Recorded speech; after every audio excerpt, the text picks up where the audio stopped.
Hello everyone. A small continuity correction before we begin. In the previous narration, I accidentally revealed the narrator's name earlier than intended. In the original story, the narrator's name is revealed only when the king's daughter is formally introduced to her. Thank you to everyone who's been following the story closely. Here is the corrected narration of chapter 8. This story is a work of fiction. All characters, events, and places are imaginary or symbolic in nature. Any resemblance to real person living or dead or real events is purely coincidental. The story is intended for entertainment, creative expression, and interpretive storytelling purposes only. Now, I'd like to read the corrected version of chapter 8 titled The Woman in the King's Daughter. By around 5 pm, my friend was in front of my home. We traveled listening to soft music in the car, the right space for me to listen to the story of the king's daughter and him. Just then his phone beeped. He said, "It's Nisha. What do I tell her?" I said, "Do what feels right to you, but I think it's best to be truthful. After all, if you both like each other after the Pune meetup, then you would be living your life with Nisha and not with the king's daughter. It's left to you. It's left to you though. I'm not good at giving advices, and you know that, don't you?" "Let me read the message." He paused and said, "She wants to talk to me now. What do I do?" "Talk to her." "Why are you feeling so guilty? Just call her back." He called her and said, "Nisha, I'm a little busy right now. I'm going to meet someone. If there isn't anything important, can I call you back tomorrow morning?" I don't know what Nisha said, but my friend disconnected the call. He looked at me and smiled. There was a sense of relief on his face. It seemed like a chord had already struck between Nisha and him. They were in constant touch through messages and calls even before their first meeting. But was the king's daughter so easily replaceable in his life? He could not refuse her request to meet him. Did she still hold a place in his heart? I was his childhood friend, and still I couldn't read his mind, but he seemed excited to continue the story that day. The king's daughter lived a little far away from the city, so it was a long drive, and my friend had time to narrate the story. I listened eagerly. He said, "At the end of the class that day, the king's assistant arranged a meal for me.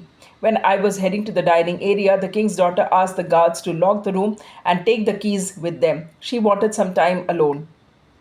The guards left without asking any question. I wondered if that pretty face even knew how to smile or cry. Anyway, I walked through the corridor to the dining area. The table was filled with Indian food. I relished a good meal after a long time in that foreign land. Along with the taste of food, something else stayed with me, the king's daughter's face.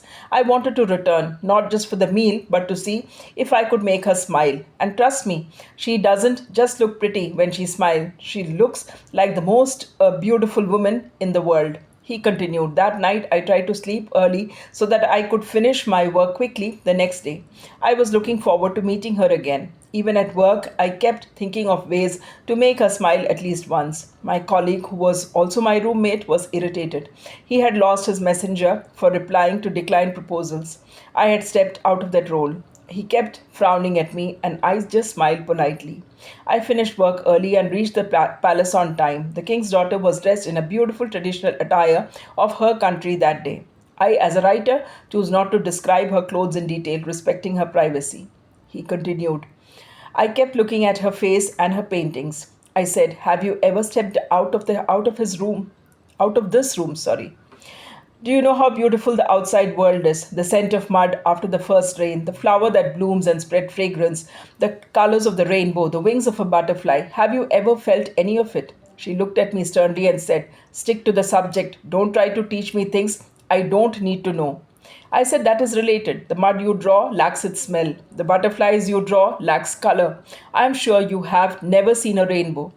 She said, "What are you trying to tell me? How can you smell mud in a painting?" I placed a drawing sheet next to her and said, "Let's draw the same thing and see the difference." We decided to draw mud and a butterfly that day. She immediately looked at my drawing and said, "It's beautiful. Why am I not able to draw like you?" I smiled and said, "For that, you have to observe and stay close to the nature. When you do that, nature itself will inspire your artwork." She did not look into my eyes that day, but I looked at her face. I knew there was an ocean of emotions within her, like any other woman, but hidden like a treasure. I said, "Would you step out of this room to explore the outside world with me? Of course, in the presence of your guards. The more you observe, the better your artwork will become." Without any expression, she said, I am not keen on stepping out of this space. If my learning requires me to step out, you can stop coming for classes from tomorrow. I was taken aback. How could someone be so attached to a locked room? Or was there something more that I could not understand? I corrected myself and said, if you are ever keen on stepping out, you may. Otherwise, I can teach you everything from here. I can bring things for you to observe. I don't need see a computer or phone here. May I bring my laptop? And also, may I gift you something?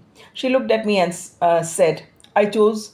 I choose not to have them here. I don't need gifts. I have enough for myself. Your laptop will have to undergo strict security checks before it enters this space.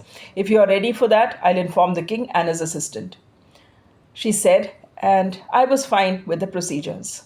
I said. Uh, he continued, I was angry that day at whoever was responsible for making her so emotionless. My way of getting close to people did not work on her. I wasn't there just to teach her. I wanted to be her friend, and I was sure she had none. She was lonely, but she was someone who would never accept her loneliness.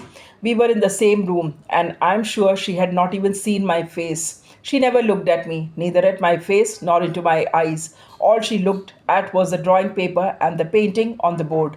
If you ask me whether I was in love with her, I cannot name the emotion I felt, but I definitely felt close to her. I wanted to see the woman in her. I had seen too much of just the king's daughter in her, he continued. It was only the second day at the palace, and that was the magic of her presence in my life. I don't know how, but the distance to the king's daughter's current place of stay in my country fell too short that day. After undergoing security procedures at her palace of stay, we met her. I was shocked to see her. She was dressed like me. She wore the same bindi that we had chosen at the shop. She was dressed like an ordinary woman in Indian clothes, and yet she still looked pretty. As she walked towards us, my friend couldn't take her eyes off her. She looked at me and smiled, as if she had not forgotten our brief meeting at the bindi shop. She stood next to us. My friend said, She's Rashika, my friend. I had told you that she would be accompanying me. The king's daughter said, We've met at the shop. I smiled and said, I'm glad to meet you again. Then she looked at him. Was it the first time she was truly looking at him? Was that one glance enough for her to hold on to forever? I felt like she had dressed for him. My friend couldn't read it, but being a woman, I could read her face. To give him space, I requested if I could look at the paintings nearby. My friend looked at me and blinked, as if asking me not to move away, but I knew it was their moment. I stepped away, pretending to be deeply interested in the paintings. The king's daughter seemed to understand my intention. She smiled. Was that the first time he had seen her smile? He did not blink. Everything felt quiet, intense, and unspoken. I don't know what that moment meant for them, but it was beautiful to witness. Did they even know that they shared something special? I slowly moved away, carrying these questions with me. That's all for the day. Do let me know your thoughts about the story by writing in the comment section. Thanks for watching and thanks for your time.